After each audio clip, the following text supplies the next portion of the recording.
बहुत समय पहले की बात है। धरती पर एक अत्यंत पुण्यात्मा और सती नारी हुआ करती थी, वृंदा। वह असुर राज जलंधर की पत्नी थी, परंतु स्वयं में देवताओं से भी बढ़कर पुण्यवती और पतिव्रता थी। वृंदा का तप इतना शक्तिशाली था कि उसके कारण उसका पति जलंधर देवताओं से अजेय हो गया था। देवता चाहकर भी उसे पराजित नहीं कर पा रहे थे। देवताओं के राजा इंद्र ने ब्रह्मा और विष्णु से सहायता मांगी।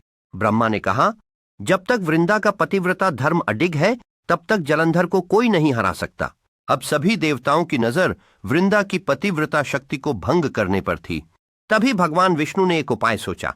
उन्होंने जलंधर का रूप धारण किया और वृंदा के सामने प्रकट हुए। वृंदा ने उन्हें देखकर तुरंत पहचान लिया। स्वामी, आप युद्ध से लौट आए? विष्णु, जो जलंधर के रूप में थे, मौन रहे।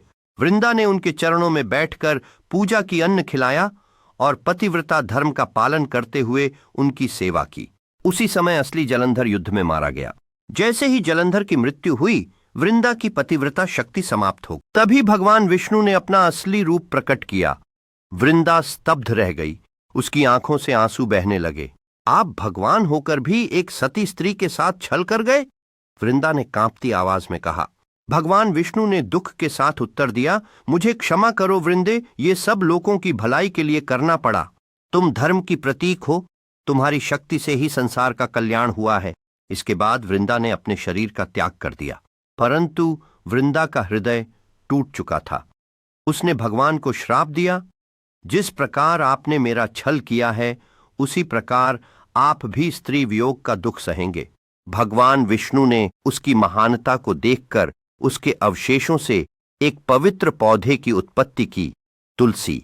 तुलसी को धरती पर एक देवी का स्थान दिया गया।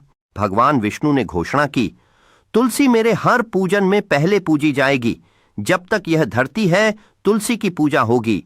और इस प्रकार वृंदा बन गई तुलसी माता, एक आदर्श सती श्रद्धा और भक्ति की प्रतीक।